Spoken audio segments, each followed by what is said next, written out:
Hey, what is going on? It is Monday, February 21st, 2022, and yeah, that's all she wrote. No, it's not all she wrote, it's the beginning of what she had wrought.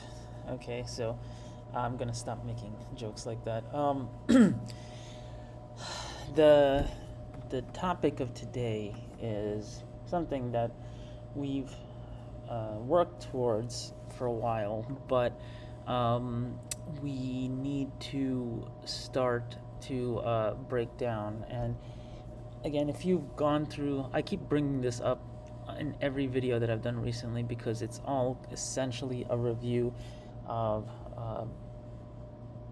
biology that you've learned starting probably in grammar school and working your way up to 10th grade, 11th grade, depending on what your curriculum was in your classes.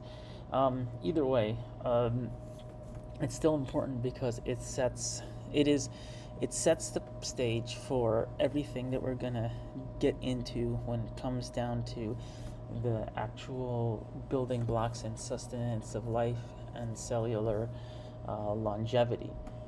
So these are all important things that need to get figured out, and all of these pieces. This stage, mitosis, is the most important, probably the most important process that is indicated in this whole slew of activity of life giving and life mitosis and meiosis, okay, I should say. So I have not got into, don't plan to get into meiosis for a little bit. That's obviously involved with sexual reproduction. But we're going to talk mitosis, and we're going to be eventually getting down to the telomere level because, generally speaking, that's where we want to start looking at when we're talking about longevity. In the modern day, there's a lot more things that go into longevity research and that go into life extension sciences, and that knowledge is increasing every day. But for a while, one of the factors that have been involved, and I say one of the factors, but it's because there's many, but one of the factors that have been, I guess, weighed has been the length of telomeres and the lengthening rate of telomeres. And we'll get all into that later.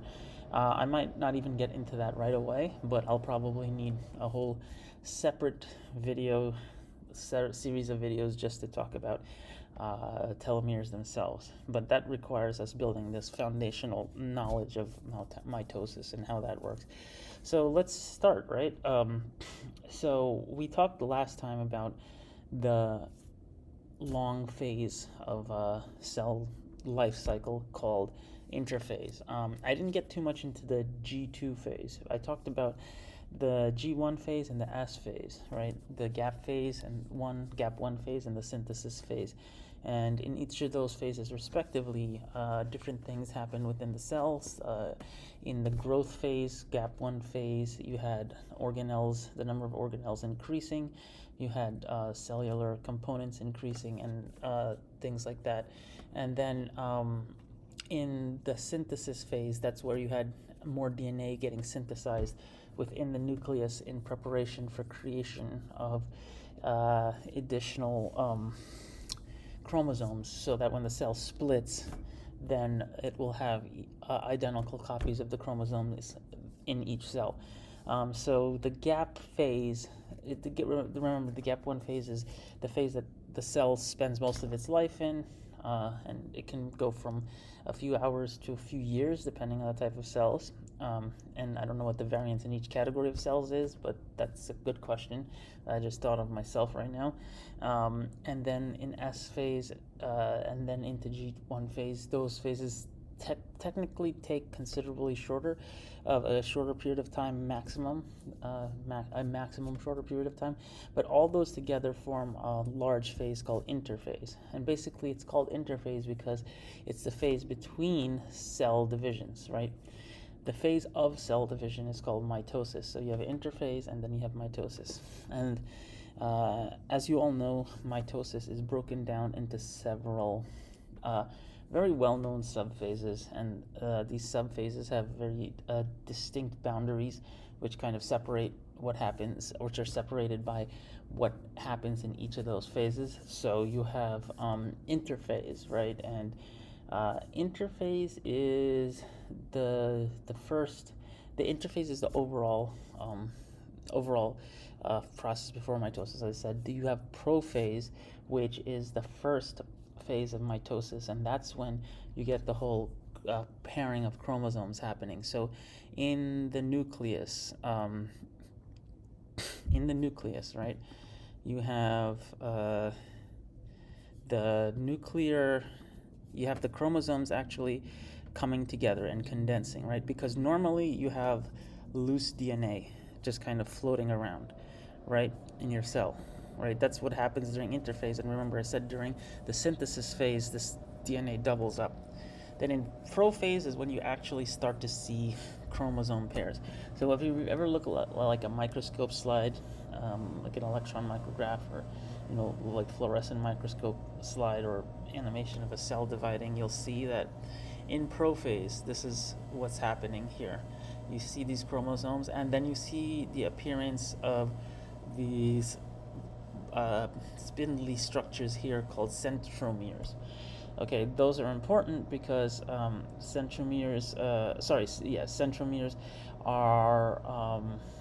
not centromeres. Sorry, centrioles. Oh man, that's something that many kids get confused, and I just got that confused. But let's just clear that up. You have these centrioles here, right, and they're called mitotic. Another name for them is called microtubule organization centers. These little spiny parts that are coming off of these microtubules, MOCs, as you call them, are the microtubules attachment sites. And what are microtubules? So, we can go into a long lecture on what microtubules are, but microtubules are basically rigid protein structures formed of actin, in which is a structural protein within your cells that is responsible for cellular transport, and it's also responsible for cytokinetic reorganization. So what is cytokinetic reorganization? That's when or cytoskeletal reorganization. Cytoskeletal reorganization or organization is basically your cell skeleton, and these microtubules, and one of the functions is to facilitate reorganizing your cell skeleton, cytoskeleton, because your cell essentially needs to become two cells. So a lot of things have to move around before those cells can split, right? So those microtubules are assisting in that process, and we'll get to in a second how microtubules assist in that splitting process. But we go back to the centrioles, and in prophase, once it's over, we go into metaphase. So metaphase is when the chromosomes, and remember the chromosomes are essentially doubled up at this point, right? The chromosomes have two sister chromatids per centromere.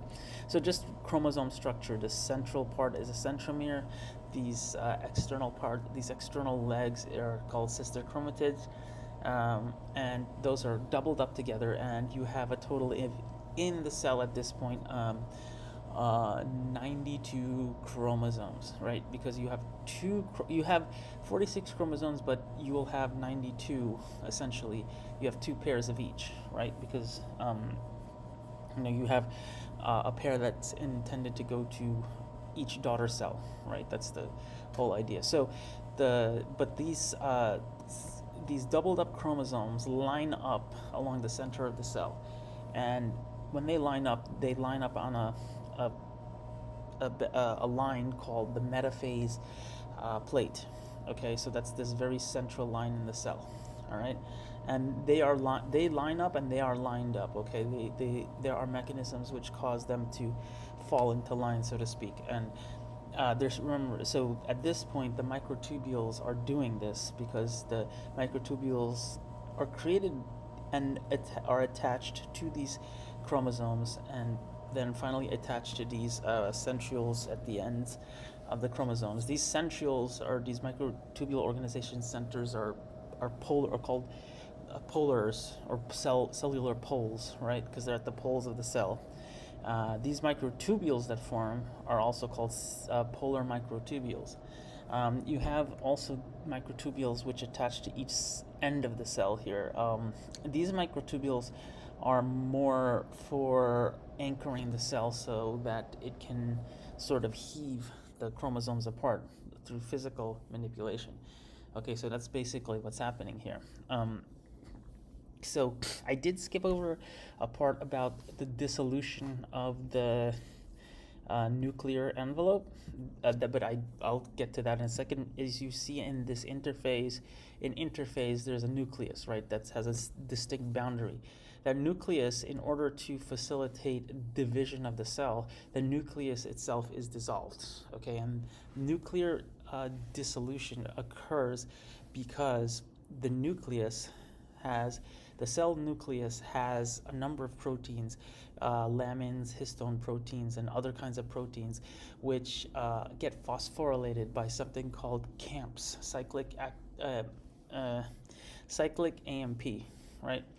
So that's a whole different thing, but let's say that occurs, right?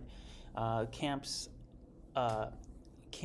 activate proteases, which then cause phosphorylation of these cell membrane proteins. Once these cell membrane proteins are phosphorylated, then the enzymatic activity commences or continues, and the cell nuclear membrane is broken down, and the chromosomes are allowed to come out and line up along this metaphase plate. Okay, and then we get into anaphase and telophase. And anaphase, I will talk about these tomorrow because I'm already running at 12 minutes. But let's just say that we've talked about one half of mitosis in very brief, and we haven't talked about the other two. There's a lot that's going in mitosis, right? Beyond the scenes, underneath the hood, biochemically, it's exceedingly complex what's happening here. And the machinery here is very, very, very, uniquely in nature complicated. But it's near the fundamental boundary of life. So we need to understand to some extent what's happening here. And then we can go deeper as needed. So that's it for now.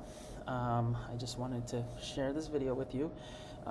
Like, subscribe, and start getting really invested in SamQ Scientific. We'll see you around.